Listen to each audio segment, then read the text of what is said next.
আজকের গল্পতে তোমরা শুনবে হযরত আইয়ুব আলাইহিস সালামে এবং তার স্ত্রীর ধৈর্যতার অপরিসীম গল্প। এক সময় ছিল যখন স্বামীর বিস্তীর্ণ প্রান্তে আল্লাহর এক প্রিয় বান্দা বসবাস করতেন। তার নাম ছিল হযরত আইয়ুব আলাইহিস সালাম। তিনি শুধু একজন নবী ছিলেন না, ছিলেন মানুষের জন্য ধৈর্য ও কৃতজ্ঞতার জীবন্ত উদাহরণ।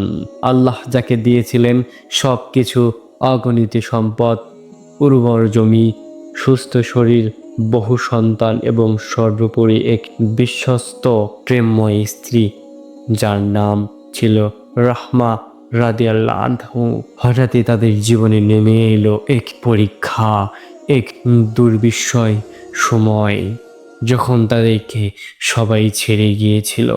দেখুন সে নির্মম কাহিনী। আইয়ুব আলাইহিস সালাম প্রতিদিন ফজরের নামাজ শেষে আল্লাহর শুকর আদায় করতেন। তার মুখে কখনো অহংকার ছিল না। তিনি বলতেন, হে আল্লাহ, যা কিছু আমার কাছে আছে সবাই তোমার দান। রাহমা রাদিয়াল্লাহু আনহু স্বামীর দিকে তাকিয়ে মুচকি হাসতেন। তিনি জানতেন এই মানুষটির সবচেয়ে বড় সৌন্দর্য তার ঈমান ও চরিত্র। তাদের সংসারে ভালোবাসা ছিল নীরব কিন্তু গভীর। চিৎকার ছিল না, ঝগড়া ছিল না, ছিল পারস্পরিক সম্মান। রাহমা রাদিয়াল্লাহু আনহু প্রায় বলতেন, আপনার সাথে আমার জীবনই আমার সবচেয়ে বড় নিয়ামত। কিন্তু দুনিয়া তো পরীক্ষার জায়গা। আল্লাহ যখন তার প্রিয় বান্দার মর্যাদা বাড়াতে চান তখন শুরু হয় কঠিন পরীক্ষা। একদিনই বদলে যেতে লাগলো সবকিছু। প্রথমে আগুনে পড়ে গেল খাবার, তারপর দুর্ভিক্ষে মারা গেল পশু, এরপর এক ভয়াবহ দুর্ঘটনায় সন্তানদের মৃত্যু হলো। একদিন সকালে আইয়ুব আলাইহিস সালাম উঠে দেখলেন সব শেষ। রাহমা রাদিয়াল্লাহু আনহু কাঁদলেন না, তিনি শুধু বললেন, হে আল্লাহ, আপনি যা নিয়েছেন নিশ্চয় তার চেয়ে উত্তম কিছু দেবেন। আইয়ুব আলাইহিস সালাম মাথা নত করে বললেন, আলহামদুলিল্লাহ। পরীক্ষা এখানেই শেষ নয়। একদিন আইয়ুব আলাইহিস সালাম মারাত্মক এক রোগে আক্রান্ত হলেন। শরীরে ক্ষত, ব্যথা, দুর্বলতা, দিনের পর দিন মানুষ সরে যেতে লাগলো। বন্ধু, আত্মীয় সবাই একে একে হারিয়ে গেল। শেষে শুধু একজন মানুষ রয়ে গেলেন, রাহমা রাদিয়াল্লাহু আনহু। রাহমা রাদিয়াল্লাহু আনহু এমন একজন স্ত্রী, তিনি ছিলেন স্বামীর প্রতি উদার। রাহমা রাদিয়াল্লাহু আনহু এখন স্বামীর স্ত্রী নন শুধু, তিনি তার নার্স, খাদিমা। শুধু ও আশ্রয় ছিলেন না, তিনি ছিলেন তার বন্ধু। তিনি মানুষের বাড়িতে কাজ করতেন, কখনো মাথার চুল বিক্রি করেছেন খাবারের জন্য। রাতে বসে স্বামীর ক্ষত ধুয়ে দিতেন নিজের হাতে। লোকেরা তাকে বলতো, এমন মানুষকে ছেড়ে দাও, জীবন বাঁচাও। রাহমা রাদিয়াল্লাহু আনহু শান্ত কণ্ঠে বলতেন, আমি তাকে সুস্থ অবস্থায় পেয়েছি, অসুস্থতায় ছেড়ে যাব কেন? এই কথাটাই ছিল তাদের প্রেমের সংজ্ঞা।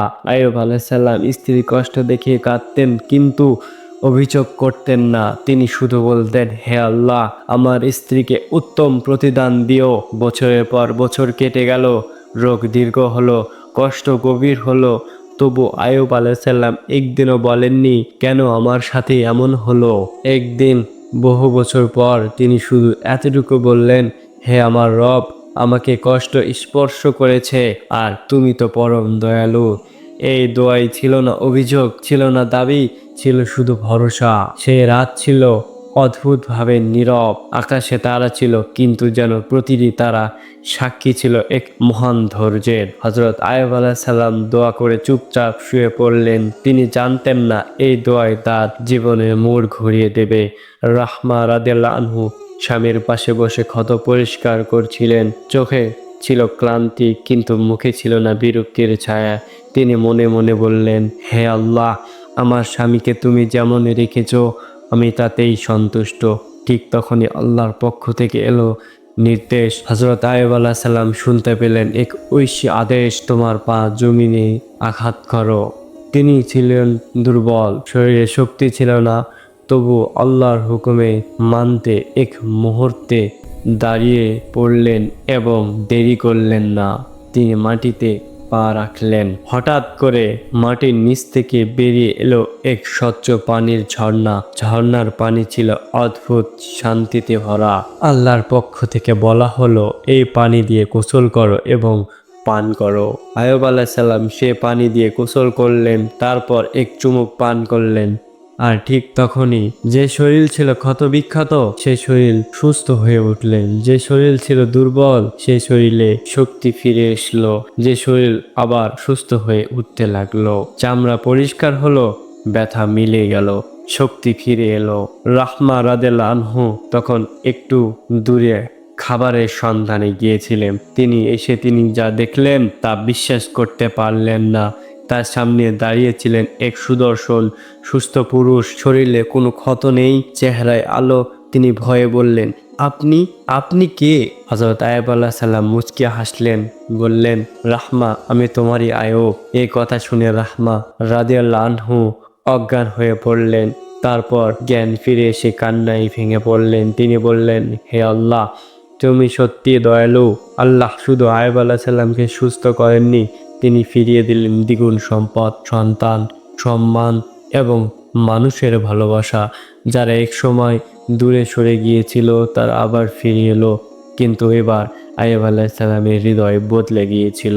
তিনি বললেন, আজ আমি জানি ধৈর্য মানে শুধু অপেক্ষা নয়, ধৈর্য মানে আল্লাহর উপর সম্পূর্ণ ভরসা। রাহমা রাদিয়াল্লাহু আনহু ছিলেন এক কাহিনীর নীরব নায়িকা। তিনি কোনোদিন দাবি করেননি, কোনোদিন অভিযোগ করেননি। আল্লাহ তার এই ত্যাগকে এতটাই পছন্দ করলেন যে কোরআনে আইয়ুব আলাইহিস সালামের ধৈর্যের সাথে সাথে স্ত্রীর সেবার ঘটনাও ইতিহাস হয়ে রইল। আইয়ুব আলাইহিস সালাম প্রায় বলতেন, রাহমা না থাকলে আমার ধৈর্য অপূর্ণ থেকে যেত। এই কাহিনী কোনো রোমান্টিক গল্প নয়, এটি সিনেমার প্রেম নয়, কথায় প্রেম নয়, সৌন্দর্যের প্রেম নয়। এটি হলো আল্লাহর জন্য একে অপরকে ধরে রাখার প্রেম। যে নারী কষ্টের স্বামীকে ছেড়ে যায় না সে শুধু স্ত্রী নয়, সে জান্নাতের দরজার অধিকারী। আর যে পুরুষ কষ্টে অভিযোগ করে না, আল্লাহ তাকে দুনিয়া ও আখিরাত দুইটাই দেন। হযরত আইয়ুব আলাইহিস সালাম সুস্থ হওয়ার পর খবর ছড়িয়ে পড়ল চারদিকে। যারা এক সময় মুখ ফিরিয়ে নিয়েছিল, যারা কষ্টের সময় তাকে একা ফেলে গিয়েছিল, তারা আবার দলে দলে ফিরে এলো। কেউ বলল, আমরা ভেবেছিলাম আপনি আল্লাহর রহমত থেকে বঞ্চিত। কেউ বলল, আমরা বুঝিনি এই রোগী ছিল আপনার মর্যাদা বৃদ্ধির মাধ্যম। আইয়ুব আলাইহিস সালাম কার উপর রাগ করলেন না। তিনি শুধু বললেন, আল্লাহ যাকে পরীক্ষা করেন তাকে ভালোবাসেন। আল্লাহ তাকে শুধু আগের জীবন ফিরিয়ে দেননি, তিনি এর চেয়ে উত্তম জীবন দিলেন। নতুন সম্পদ, নতুন সম্মান, নতুন সন্তান। কিন্তু এবার আইয়ুব আলাইহিস সালাম এর আগের চেয়ে বেশি বিনয়। তিনি বুঝে গিয়েছেন সব কিছু চলে যেতে পারে, কিন্তু ঈমান থাকলে সব কিছু আবার ফিরে আসে। রাহমা রাদিয়াল্লাহু আনহু কখনো বলেননি, আমি এত কষ্ট করেছি। কখনো বলেননি, আমার ত্যাগের দাম চাই। তিনি জানতেন আল্লাহর কোনো কিছু বৃথা দেন না। মানুষ যখন তাকে সম্মান করতে চাইল, তিনি বললেন, আমি শুধু আমার স্বামীর হক আদায় করেছি। কিন্তু আল্লাহ জানতেন এই নারী শুধু স্বামীর হক নয়, এক নবীর ধৈর্যকে পূর্ণতা দিয়েছেন। একদিন আইয়ুব আলাইহিস সালাম একান্তে আল্লাহর কাছে বললেন, হে আল্লাহ, আমি শুধু একা ধৈর্য ধরিনি, তুমি আমার পাশে একজন ফেরেশতা পাঠিয়েছিলে, সে ছিল আমার স্ত্রী। এই কথায় বোঝা যায় ভালোবাসা কখনো বড় শব্দ নয়, ভালোবাসা বোঝা যায় কৃতজ্ঞতায়। এই কাহিনী আমাদের শিখিয়ে যায়, স্বামী যদি কষ্টে পড়ে স্ত্রী যেন তাকে বোঝা না ভাবে, স্ত্রী যদি কষ্টে পড়ে স্বামী যেন তাকে একা না ফেলে। দাম্পত্য মানে শুধু হাসি নয়, দাম্পত্য মানে পরীক্ষা। আজকের দুনিয়ার মানুষ বলে ভালোবাসা শেষ হয়ে গেছে, কিন্তু সত্য হলো ভালোবাসা শেষ হয় না, ধৈর্য শেষ হয়ে যায়, প্রেম শেষ হয় না। হযরত আইয়ুব আলাইহিস সালামের কাহিনী আমাদের শেখায়, সৌন্দর্য গেলে প্রেম যায় না, সম্পদ গেলে সম্পর্ক ভাঙে না, রোগ এলে ভালোবাসা পালায় না, যদি থাকে আল্লাহর জন্য করা প্রেম। আলেমরা বলেন, যে নারী কষ্টে স্বামীকে ধরে রাখে সে জান্নাতে তার স্বামীর পাশেই থাকবে। আর যে পুরুষ কষ্টে অভিযোগ করে না, আল্লাহ তাকে এমন মর্যাদা দেন যা ভাষায় প্রকাশ করা যায় না। আয়ুব আলাইহিস সালামের ও রাহমা রাদিয়াল্লাহু আনহু এই দুনিয়ায় যেমন ছিলেন এক অপরের আশ্রয়, আখিরাতেও থাকবেন ইনশাআল্লাহ। সবাই পাশে থাকলে যে ভালোবাসা থাকে সেটি সাধারণ, কিন্তু সবাই চলে গেলে যে ভালোবাসা থেকে যায় সেটি আল্লাহর কাছে প্রিয়। হযরত আয়ুব আলাইহিস সালাম আমাদের শিখিয়েছেন, ধৈর্য হারালে সব হারায়, কিন্তু আল্লাহর উপর ভালোবাসা থাকলে সবকিছু ফিরে আসে। এই গল্প কোনো গল্প কাহিনী নয়, এটি কোরআনের সত্য, এটি ইতিহাস, এটি আমাদের জন্য সতর্কবার্তা। সময় বয়ে গেল, দিন মাস বছর সবকিছু স্বাভাবিক হলো। হযরত আয়ুব আলাইহিস সালাম আবার মানুষের মাঝে সম্মানিত নবী। মানুষ দূর দূরান্ত থেকে আসতে লাগলো তার কাছে, নসিহত নিতে, দোয়া চাইতে, শিক্ষা নিতে। কিন্তু আয়ুব আলাইহিস সালামের চোখে এলো ভেসে সেই দিনগুলো যখন কেউ ছিল না, যখন শরীর ছিল ক্ষত বিক্ষত, যখন কেবল একজন মানুষ ছিল তার পাশে, রাহমা রাদিয়াল্লাহু আনহু। এক সময় সূর্য যখন পাহাড়ের আড়ালে ঢলে পড়ল, আয়ুব আলাইহিস সালাম তার স্ত্রীর দিকে তাকিয়ে বললেন, তুমি জানো মানুষ আজ আমাকে সম্মান করে, কিন্তু আমি আজও সেই সময়কে বেশি মূল্য দেই যখন তুমি আমাকে সম্মান করেছিলে, অথচ দুনিয়া আমাকে তুচ্ছ করেছিল। রাহমা রাদিয়াল্লাহু আনহু চোখ নামিয়ে বললেন, আমি কিছু করিনি, আমি শুধু আল্লাহর উপর ভরসা রেখেছিলাম। এই কথায় লুকিয়েছিল তাদের ভালোবাসার গভীরতা। এক সময় অসুস্থতার চরম মুহূর্তে আয়ুব আলাইহিস সালামের একটি কথা বলে ফেলেছিলেন, ইতিহাসে যা উল্লেখ আছে।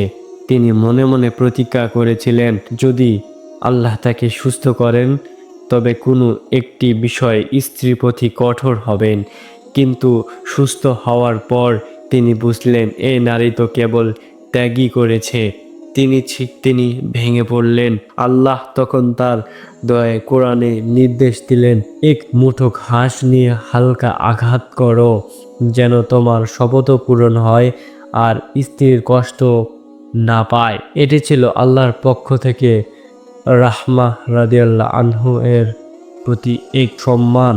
এই ঘটনা প্রমাণ করে আল্লাহ শুধু ধৈর্যশীল বান্দাকে নয়, ধৈর্যশীল সহচরকেও ভালোবাসেন।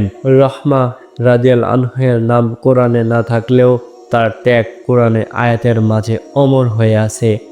এটি প্রকৃত ভালোবাসার স্বীকৃতি। জীবনের শেষ প্রান্তে এসে আয়ুব আলাইহিস সালাম মানুষকে বলেছেন, যদি তোমরা আল্লাহকে হারিয়ে ফেলো তাহলে সব কিছু শেষ, আর যদি আল্লাহকে ধরে রাখো সব কিছু হারিয়েও আবার সব কিছু পেয়ে যাবে। তিনি আরও বলতেন, স্ত্রী হলো পরীক্ষার সময়, আল্লাহর পক্ষ থেকে পাঠানো আমানত। আজ আমরা খুব সহজে বলে ফেলি আর পারছি না, এটাই সম্পর্কের বোঝা, ভালোবাসা শেষ। কিন্তু হযরত আয়ুব আলাইহিস সালামের কাহিনী আমাদের জিজ্ঞেস করে, তুমি কি ধৈর্য ধরেছ?